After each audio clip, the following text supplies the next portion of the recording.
I am Amy Vetter, and welcome to the Breaking Beliefs podcast. This valuable time is for you to pause in your day and go on your own self-journey. Discover the beliefs that are holding you back from living your best life at work and at home. Learn from the guests on this show as they share their inspirational stories on how they found ways to break internal beliefs that were no longer serving them. Because if you believe you can, you will. And our podcast begins now.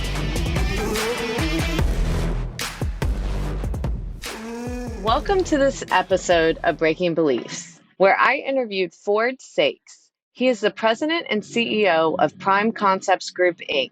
He specializes in helping businesses attract loyal and repeat customers, expands brand awareness, and ignites innovation.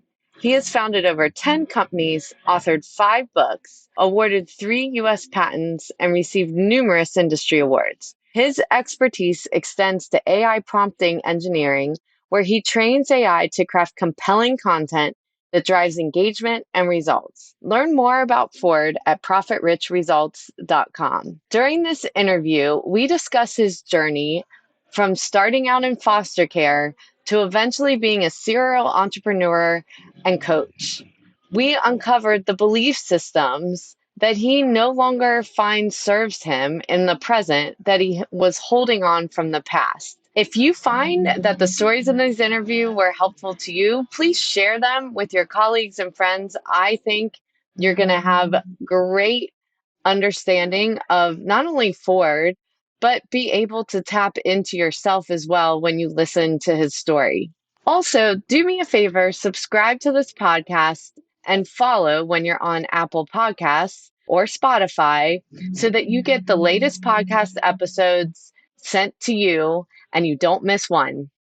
Welcome, everyone, to this episode of Breaking Beliefs. I'm happy to be here with my friend Ford Saeks. And Ford, do you want to give a little background on yourself before we get started? Well, certainly. First, thanks for having me on as a featured guest, Amy. I've been a serial entrepreneur since I was about 12 years old. And so the short background is I've been building businesses up for decades. And along the way, 3 of my companies were multi-million-dollar companies, and I learned how to sell through all different channels of distribution. So people would ask me, how did I do that? That led to a speaking, training, coaching, and consulting business, and in the Hall of Fame, and started the $1 Million Speakers Group. And so I've been doing this for a long time. So it's really about how do you add value and make a profit. Awesome. Well, I'm sure we're going to have a lot to talk about as fellow serial entrepreneurs.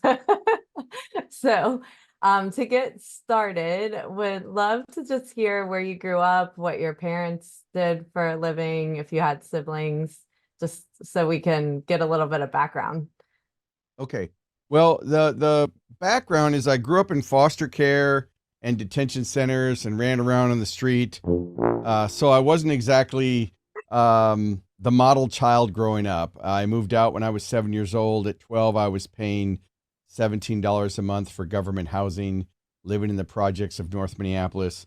Wow. And at 15 years old, I got into some trouble and was trying to figure out how to earn money other than how everybody in my neighborhood was earning money. So I decided what I would do is I would start a painting company because, Amy, when I was in the detention center, every time I would drop an F-bomb or cuss, they would make me paint. So I started a painting company. In that first year in business, I earned $35,000, which doesn't sound like a lot today. That's a lot, yeah. $300,000. And so that was my first business. So since then, I've been, going through all kinds of personal growth and development continually learning. And one of the things I like about your podcast was, you had breakthrough on how the brain works and how your limiting beliefs. So I thought, well, I've certainly had that challenge, so I know I could add value, but by no means, I think the more I learn, the more I know I don't know. So over the years, that's how I grew up. My clients have really been my family. My employees have been my family, and my friends like you guys. So let's go back. So you left your home at 7 years old, and where were you living? And were both I was living around the streets. I was in the foster care program, so they got money whether I was there or not. So I was staying out all night or staying at friends' house. Hmm. And then at 12, I filled out the application saying I was 18 for government housing and got my own apartment. So How I did you was able even to know to do that? How how did did you I know learn? how to do that? Well, Yeah. I was pretty street savvy at a very young age. So, And um, I don't remember what location you were at. What's Minneapolis, Minnesota. okay. Huh. Okay. My family's from Minneapolis as well. Yeah. So 505 North Humboldt, which is right Okay. off of downtown. Not a Uh-huh. good area that I would recommend you drive through. Yeah. It wasn't good then, and it's probably worse now. Uh, Yeah. but when you're growing up, you don't really notice any difference. I mean, when people would say, "Oh, you're Right. adopted," I'm so sorry. I'm like, I don't know what that means. I'm just adopted. Like I don't know. There's no perspective, right? Right. How many homes were you in as a foster child? More than I can count. And at 15, I went to court and got emancipated, so I became a legal adult. And Wow. so that way that ended my criminal career. Basically, I didn't want to go to jail. Uh, so you know, just a few things. I'm like, hey, maybe I haven't made the best life choices up to this point, and I'm going to figure out how to do things better. And I would just say this: that the more I've learned, the more I don't know. I mean, I know I said that, but it's so true. And Yeah. I hope your listeners are really into continual learning. Oh yeah. That's what this is all about, right? So without your birth parents to model after, who were you modeling after to even know how to survive these different situations? Well, originally it was criminals, hookers, and pimps. And they actually kept me out. No, no joke. They actually kept me out of trouble.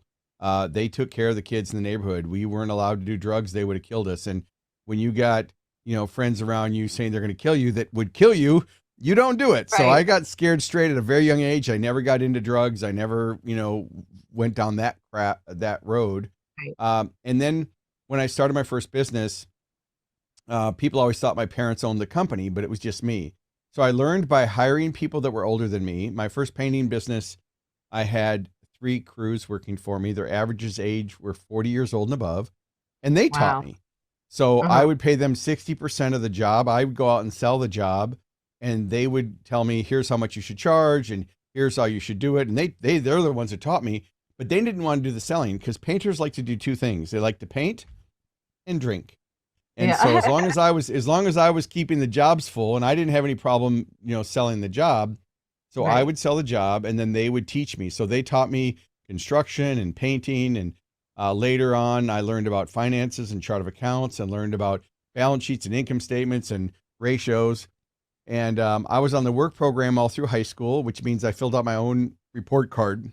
And so Hmm. I did graduate high school, but from ninth grade on, I only went to school for an hour a day to check in. And then I had to fill out my own report card because I was the boss. So technically, on the work Right. program, your boss fills it out, but I was self employed.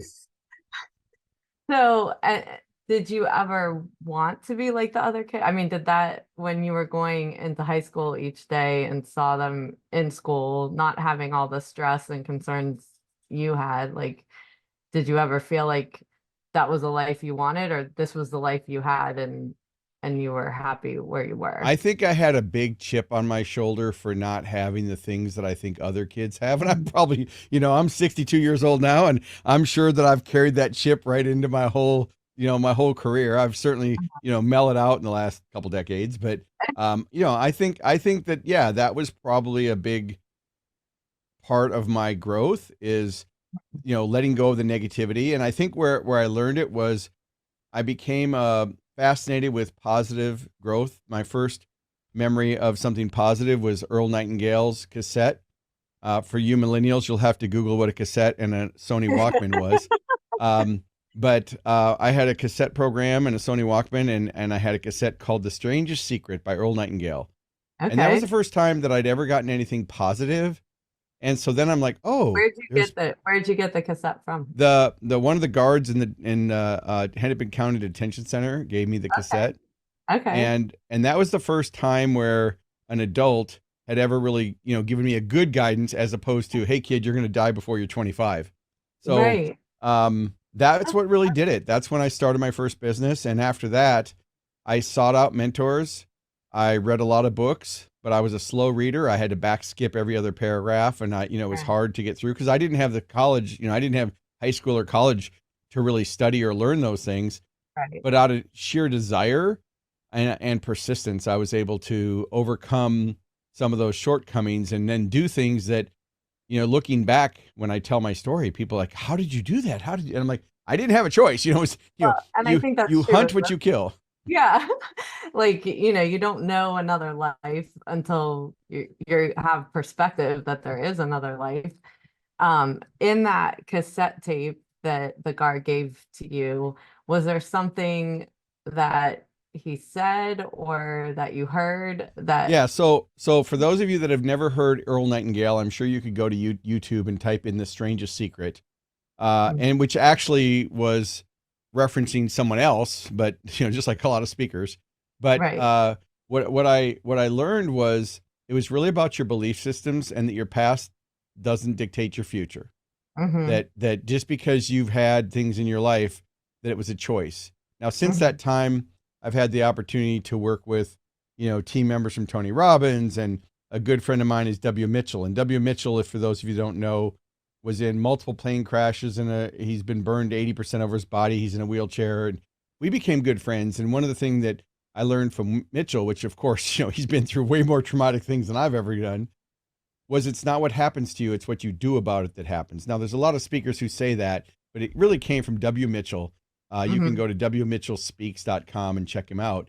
But Mitchell just said, Ford, it's not your circumstances, it's not your environment, it's not your upbringing, it's not the amount of money you have in your bank, it's your mindset, it's your perspective. And I've always come Mm-hmm. back to that. And I still struggle with certain things in business and challenges and physical and everything else. But at the end of the day, understanding that I had to take personal accountability for my own success and my own results.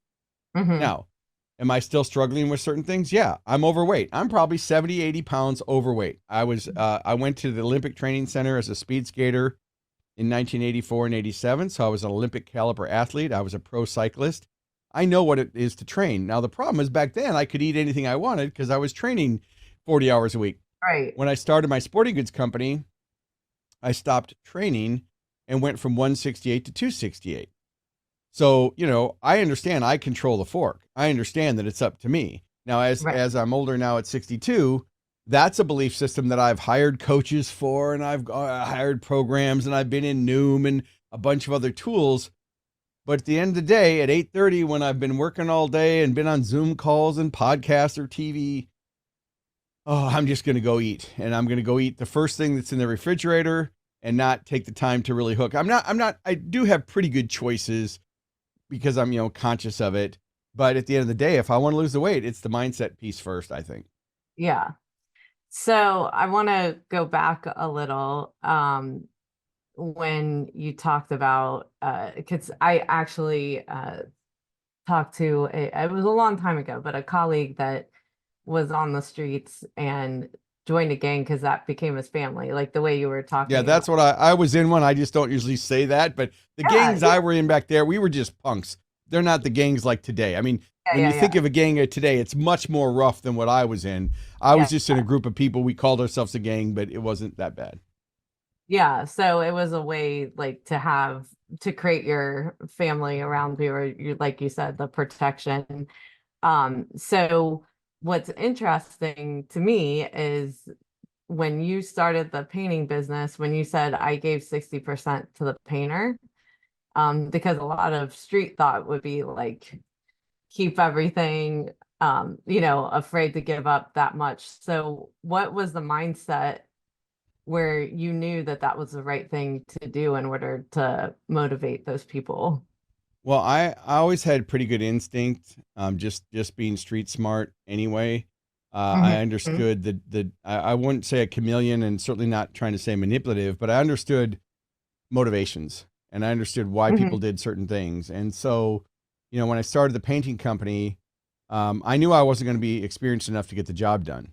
And so I Right. stood outside a paint store, and as painters came into the building, I would say, "Hey, do you want some paint work?" And they would say, "Sure."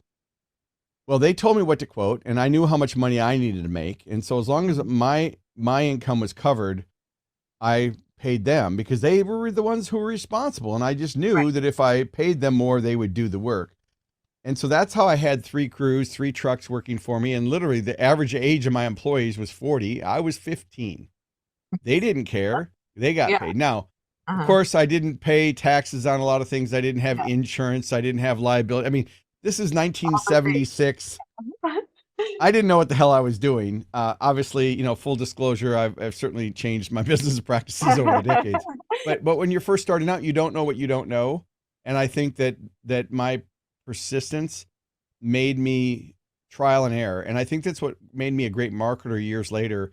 With everything I've invented products and sold all different types of products in childcare, automotive, pharmaceuticals, healthcare, children's products. So I've got a bunch of patents and I've done a bunch of different things. And what I learned is trial and error. You test something, and if it doesn't work, you change it. And so I Mhm. learned that at a very young age, and I think that's what gave me became a savvy marketer. Is you can study all you want, but at the end of the day, people vote with their wallets, and Right. if they're not buying whatever it is that you're selling, whether you're an employee or whether you're an executive or a company owner, then you're not communicating the value. It always comes down to value for value. So if it's not working, I go back to square one. Okay, what are the needs? What are the values? How big of a problem is it? And I price things based on how big the pain is to make the pain go away. Right. Right. So after how long did you have your painting business?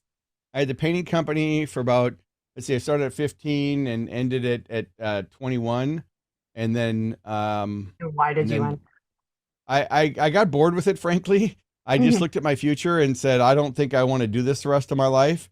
I was always into one or two things at the time. At the time, I was also speed skating, And where did and that? I was in Minnesota speed skating, and because I was national caliper speed skater, I got invited to come to the Olympic Training Center in 1978 and 79, and we moved from Minnesota.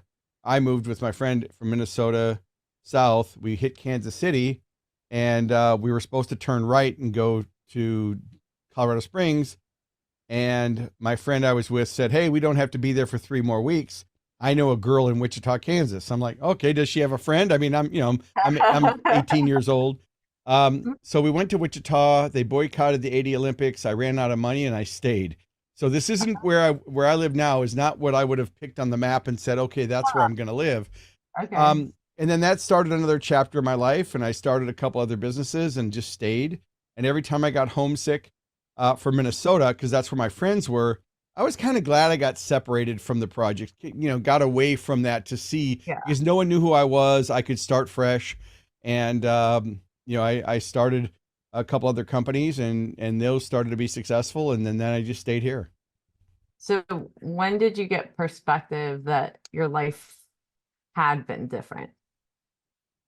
I would say the cassette program. I think the Hmm. cassette program was the first time, there's an old saying that says, once your mind is stretched by a new idea, it never regains the same shape. And I think that what happened is my mind got changed.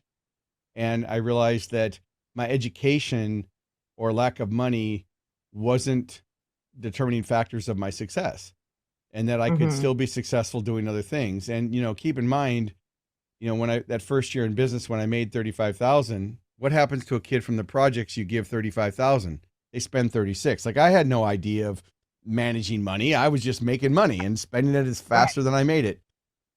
So, I think over the years and moving, I've always sought mentors ever since that first cassette. And so my first mentors were books and then cassette programs. And then I found out about workshops and seminars, and I would attend things. And some of them were crap, frankly. Some of the things I went to, they weren't, the people were giving book reports or the information was wrong. And it's interesting because I remember this, Amy. I wanted to get college credits. And so when I moved to Wichita and I started to be successful, people would always ask me, "Well, where'd you go to college?" And I'm like, I didn't. And I've got a work program, high school degree. And so I remember when I went to college, I had to test in order to take classes because I didn't have any transcripts. There was no transcripts that I could use. So I had to take these pre-courses, and I passed all the courses, and I took economics 1 and 2 and English 1 and 2. Now, English 1 and 2, I struggled because I didn't know a verb from an adverb from an adjective. They told me I had a hanging participle, and I thought it was a booger. Like, I'm like, what do you mean a Yeah. hanging participle? I don't know what that means. Yeah. So English was a struggle, not oral, but certainly written. Hmm. And when I took the economics class, I had a lot of disagreements with Yeah. the teachers. And then I took an entrepreneurship class, and I didn't know what the word entrepreneurship was, but I realized, oh, I'm an entrepreneur. They're explaining this. And when I took some marketing classes, I remember my first class in marketing. The teacher was up talking about cost of goods and markup, and he was actually giving the ratio wrong. So when you mark something up, you mark it up 100% to make a 50% gross profit. And you having your accounting background, I know I'm speaking to the choir. I know. Many But accountants out there right, listening. Yeah. but the teacher was giving the definition, and he was doing the math wrong. And I'm like, no, you take the retail price minus the cost of goods, you get the difference. The difference divided by the retail price is your margin, and I'm telling him the formula. Well, I guess after the first 2 weeks of me interrupting him, he actually came to me and said, "Hey, I'm going to tell you something. I will give you an A if you don't come back to class." Oh my God. Because he was teaching stuff that wasn't right. Like, he was telling people, and I would have to say when he's done, well, hey guys, let me just tell you, I know what he just said, but here's how it happens in the real world, because I'd been running businesses. By 22, I'd had Wait, 3 how old were you businesses. when you went to college? 22, Okay. but I only took those 4 classes. So I took 2 English, 2 economics, and 2 marketing. So I took 6 classes. And then I just kind of stopped and I never went. Now, fast forward to a few years ago, High Point University is one of my clients. Nito Hmm. Quabain. I don't know if any of the listeners have checked Nito Quabain from High Point University. They're a client. And so Nito calls me up one day and he says, "Hey, what are you doing in August?" I said, "Nothing." He said, "Well, can you come to High Point?" I said, "Sure." Well, it turns out that he gave me an honorary Bachelor of Science degree in business from High Oh, Point cool. University. So now I have a degree. I graduated from college. But it's interesting because I asked him, I said, he's only given 5 of these away. In 17 years, he's only given 5. So it's not like he gives them out like, Right. Tic Tacs. Yeah. And I said, "Nito, we've been friends a long time. Can you tell me why you picked me?" And he said, "Ford, you're one of the smartest marketers I've seen.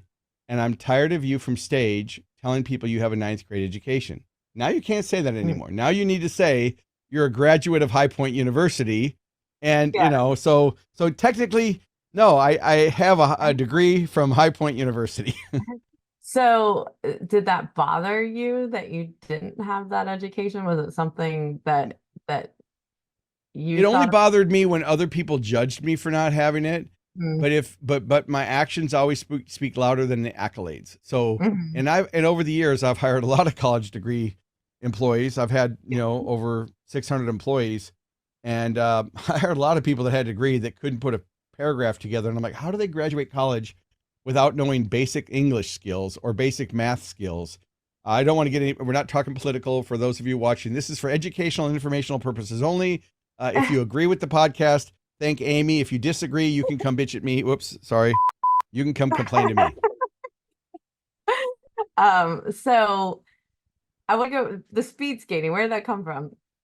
So I was a DJ at a roller skating rink called the Roller Gardens Okay. in Minneapolis, and I DJ'd from the time I was 11 to 19, and so I Okay. skated every day. That's where I hung out. Was at in the 70s. Skating was a big deal. I was what's called a rink rat, and I Yeah. skated every day, and so I was just naturally a good skater. And when the Minnesota Speed team came to do an exhibition, they challenged the team. So the team that trains for speed skating got out and they set the course up. And of course, I got out there. I'm wearing jeans. Everybody else is in shorts and spandex, and I'm in jeans and a t-shirt. I had long hair, and Yeah. I lapped them. So I lapped the team. So it was then that they recruited me and said, "Hey, can you come race for us?" And so I started traveling around the United States at speed meets, racing and skating, and then that led to being invited to the Olympic Training Center for speed skating, and then that led to after speed skating, I got into cycling because it was the same muscles, and I was fast on a bicycle. And so then that led to being a pro. Now in cycling, there are 5 categories. One is like Greg LeMond and Lance Armstrong, that's the pros. 1 and 2 are pros. 3 are pros, and then there's amateurs. I had points for a 2, but I stayed a 3. But I was basically a level 2 cat racer, which those racers out there know what that means. But I didn't really have the desire to try to be, go to the Tour de France or anything like that. I wasn't that qualified or capable, but I was a great sprinter because I had strong legs. So they would call me 2 telephone pole Ford. If I was in a race and there was 2 telephone poles to the finish, nobody could touch me. I would just blow their doors off. But now, now I look back, I still ride. I'm signed up for a few gravel races. One's coming up in 2 months. They're 50-mile rides, and I got one in July, which is 100-mile. But those are just recreational rides. Now it's your But yeah, so I'm still enjoying that. yeah. So you have a lot of different talents and things that you're good at and that you discovered over time. What do you think is the thing that you've been most passionate about or have really seen through all the things of trial and error is the thing that has been the most consistent in your life that you're drawn to? Probably being innovative and not letting my circumstances dictate my beliefs. I really believe I have strong beliefs there. Now I still have, self-limiting beliefs as it comes to other areas of my life. And in finance, I've made millions of dollars, Amy. I never managed my money very well. I think even to this day, I guarantee most of your listeners have way more money in the bank than I do. Although, I'm speaking at $100,000 a month, right? So, Right. it's not what you earn, it's what you keep. And I think that's the lesson that now I'm looking back on, because I can generate money so quickly. I can generate sales so quickly. So I never was brought up with that foundation of, the richest man in Babylon save 10%, tithe 10%, invest 10%. No, spend 100%, so I know what I don't know. Why do you do that? I think I got conditioned at a young age for Mhm. instant gratification Yeah, as relates to long term. I think right. I always lived still with that mindset that I don't know how long I'm going to live, so I'm going to live. Although I Right. would tell your listeners, I don't think that served me well. I think that had I been more conservative over the years and been a bit more frugal with my spending, I'd be living on an island somewhere. Right. So, there's that. Yeah. But is there anything that you would regret that you spent on? Not really. Yeah. No. So I think mainly it's the mindset. I think I'm not going to, even if there was, I made the decision. So I will say this, that I made 100%. I have accepted 100% responsibility for my actions and inaction. So if Mhm. I've produced a result, I feel confident that I was responsible. If I didn't get a result, I do not feel like on an overall percentage that I want to be careful. I'm not like, oh, I don't ever blame. No, I have blame and negative issues like anybody else. But certainly at the end of the day, when it comes back down to it, it's me. I mean, I've read some great books over the years, had some great mentors over the years. People that I used to listen to their cassettes when I was younger have become close friends of mine now. Yeah. When I was younger, I listened to Les Brown. I Mhm. managed Les Brown for 3 years when he was married to Gladys Knight. I traveled everywhere with him, did hundreds of events with my mentor. So, I mean, imagine that. Tony Alessandra, Patricia Fripp, Dennis Waitley, Brian Tracy. I mean, all these names that most of your listeners probably don't know who they are now were big deals growing up for me. Mhm. Yeah. And now they're friends of mine. I've ate at their houses and traveled with them. So I'm not bragging. I'm just to let the people know that wherever you are with whatever you've got, start where you are with what you have, and stop complaining about everything else in the world that's preventing you from doing it. I think the part that bothers me when I turn on the news, and again, not being political, I'm just talking about the entitlement mentality. I've hired employees that are still entitled. Like, why can't I be on Facebook all day while I'm working? Or I want to work remotely. Why can't I work 2 full-time jobs? I mean, I think there's a whole culture of accountability. Now you're seeing it with the crime rates, 80% increase in crimes in a lot of cities. And Minneapolis is, glad I'm not there now. I mean, Minneapolis was, I think, one of the best cities in the world. I loved it. It was called the Minneapolis. I loved the lakes. I loved the whole culture and everything. And now when I go back there, it's sad because it's just not like it was. But I think going back to answer your question, I don't really have any regrets other than each day I wake up, I even if it's a bad day, I try to make it into a moment. I had a bad moment, not a bad day. Every day above ground is a good day. So no matter what I'm dealing with, physical, mental, socially, financially, I have to remember I'm responsible. And I go back to W. Mitchell, it's not our circumstances, it's what we do about it. Right. So how did you take that into leadership? So you've led a lot of companies. Well, And at first I led into leadership with command and control. yeah. Okay. So I want to use the word leadership I've lightly. never had a guess with sound effects, so I think Yeah. this is the first. Okay. Well, I hope that's okay, right? I mean, that's okay. All right. So, but it just kind of adds to the video, and especially if they're listening to a podcast, it just kind of helps it a little bit. Yeah. And so those of you can come and watch me 11 a.m. Wednesdays on all the favorite channels. I have a show. So anyway, back to you.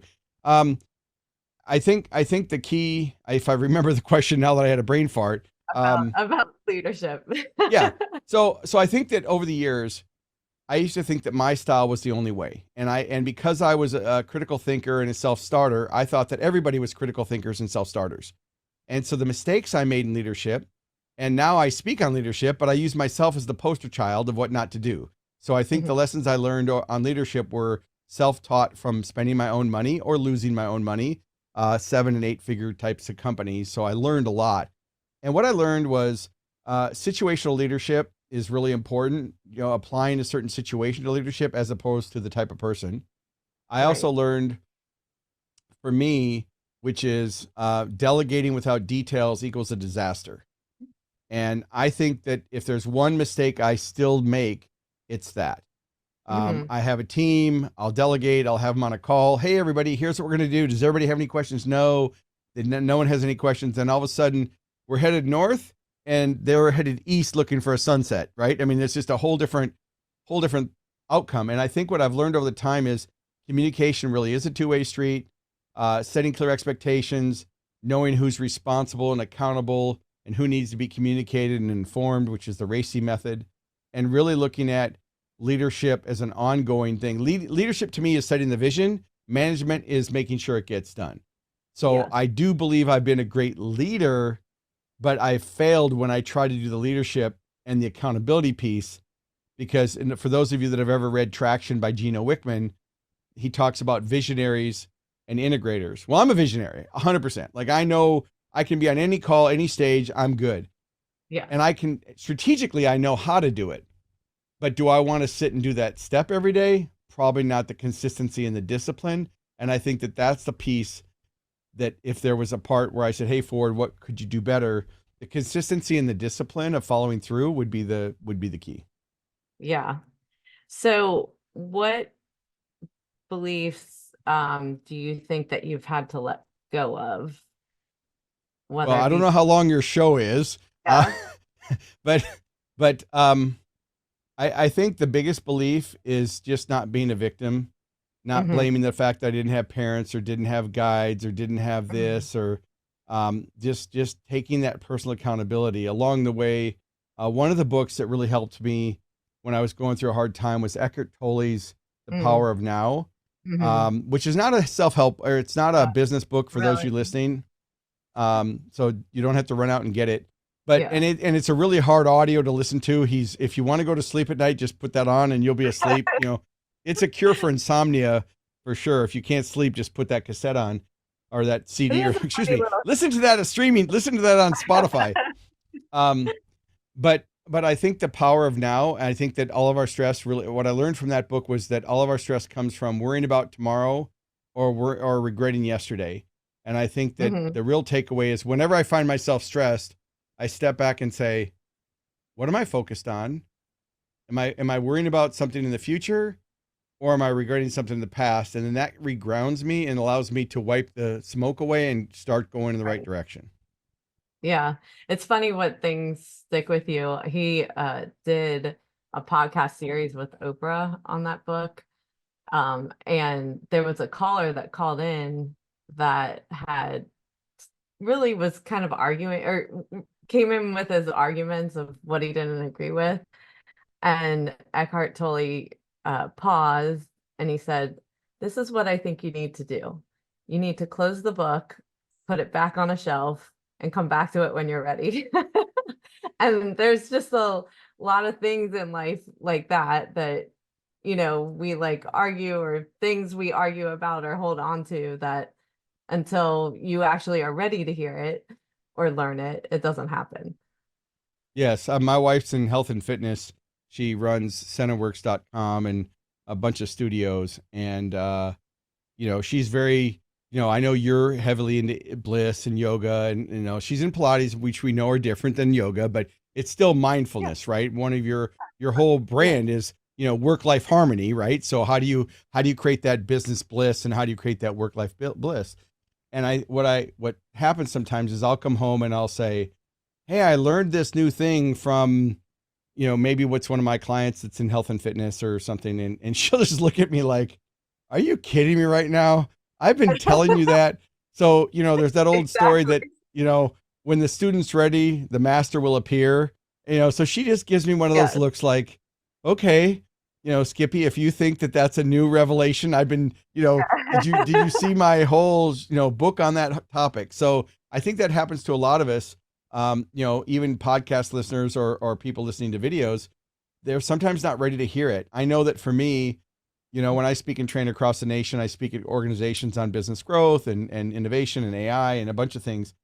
And occasionally there'll be someone in the audience who I just struck a nerve with, right? I questioned their beliefs. And I have a saying that I have two that come to mind. One is, if you're asking the wrong question, then the answer doesn't matter. So I've had people ask me questions Hmm. from stage before, and I could answer the question, but I tell them, you Right. don't need the answer to that question because that answer isn't going to help you get where you want to go. Like, that's not the right Exactly. You're so question. focused on this thing, but it's not going to help you. Yeah. In the end, Yeah. let it go. And the other one is that if you have a belief that isn't serving you, maybe it's Hmm. time to get some new beliefs.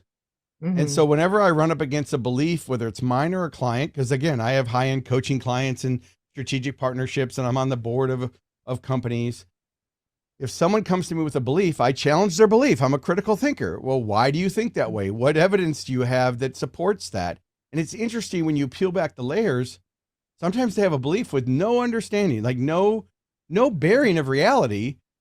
It just got ingrained somewhere along the way and it Right. became fact when it's really not fact. Now, Right. sometimes when you do that with someone, they're not ready to hear it, and then you become the brunt of the bad news. Yeah, exactly. And it can be something that worked in a certain time period, but doesn't work in the now, right? Like, and so it's so important to really place all of that in the right spots. So how did you get involved with AI? How did that all come to be from marketing? Well, I've always understood that the purpose of communication is the response it elicits. So in any Hmm. marketing situation, if what you're selling, if what you're offering in business or a service, B2B, B2C, doesn't matter. If it's working, it's because you've got the right message sent to the right market using the right method. So Hmm. I've done hundreds of A/B split tests, and I used to be an old direct response marketer. Direct response means there's branding, and then branding is just getting your name out there, and direct response is I'm going to offer A to get B. I mean, it's a very specific direct response. Well, when the internet first came along, I understood the value of direct response because internet was all trackable. So I could track how many people visited a page, how long did they stay on the page, what did they click on, what did they look on. So I really became skilled at understanding cause and effect. Hmm. Well, when AI was introduced years ago, I mean, AI has been around. It just hasn't been the way we think about it, but it's been around for a long time. There's always been chatbots in AI. Google's been using AI and algorithms for years. But a couple years ago, when ChatGPT actually launched and then it became beta and then real, I immediately looked at it and said, this is going to be the biggest disruptor in the world. It's going to change everything. It's going to change relationships. I think it's going to change education. It's going to change industry, the supply chain. It's going to change everything.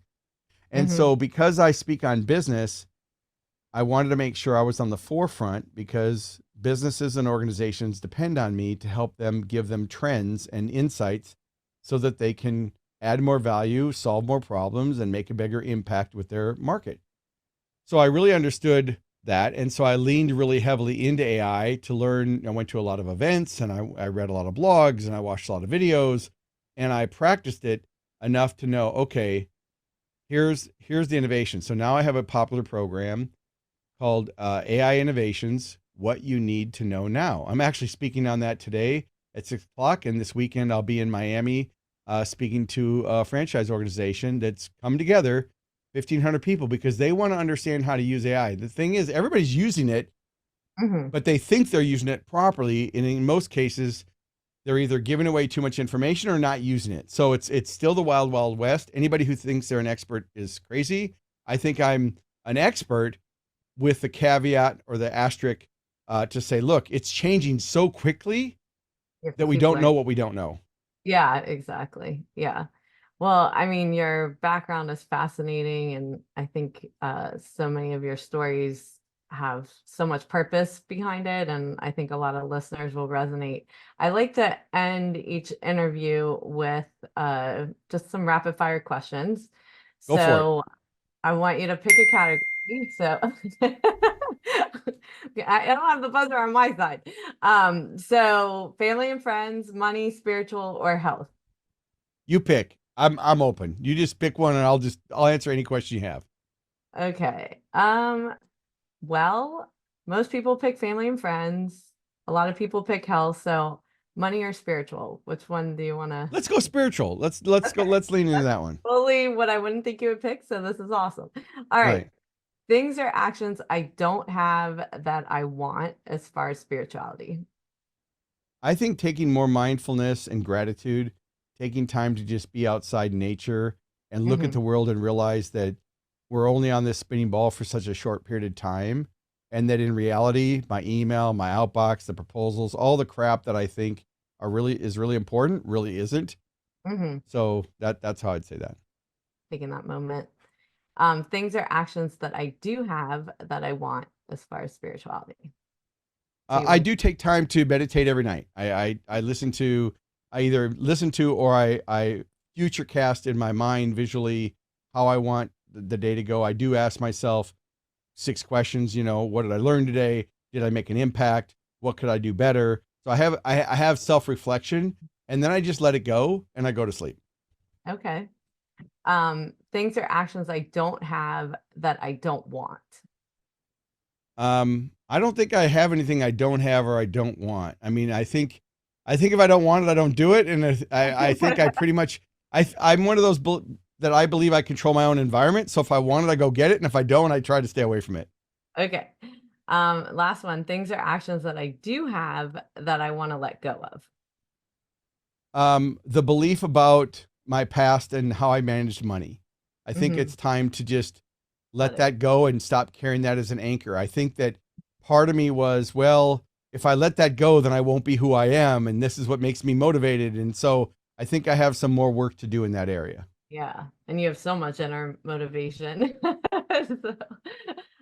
So, all right. So is there anything that we haven't talked about or something you want to make sure the listeners walk away with from this conversation? I just think what I appreciate the listeners that made it to this far in the program. Connect with me on LinkedIn. If you're listening on the podcast, my name is spelled weird. So it's Ford like the car, Saeks. And if you're watching the video, obviously you can see my frame on my video that has my website and stuff on it. No, I think the key is connect with me on LinkedIn. Take a good look at where you are with your life. If you don't have what you want, take personal accountability and take an assessment, and then make sure you subscribe to this podcast. And because every week or whatever what's the frequency of your podcast? Is it weekly? Yes. Then every week you can go to Create Work-Life Harmony with Amy and get new insights from experts that you can either agree or disagree with. That's right. When you're ready, you'll hear the Right. messages important to you. Exactly. Well, thank you so much for being on today and sharing your story. I really appreciate it. And now for my mindful moments with this interview from Ford Saeks. And what an interview. And first off, I just have to say that I so appreciate the guests that come on to the show and are transparent and open and vulnerable. There's so many stories that have been told over all of these episodes that are in service, and they're in service to you, our listeners, so that when you hear these stories, maybe it will help you know that you're not alone, number one, and number two, that there is a path forward, and to really learn from their journeys and be inspired as well. And I know I'm definitely inspired by his story.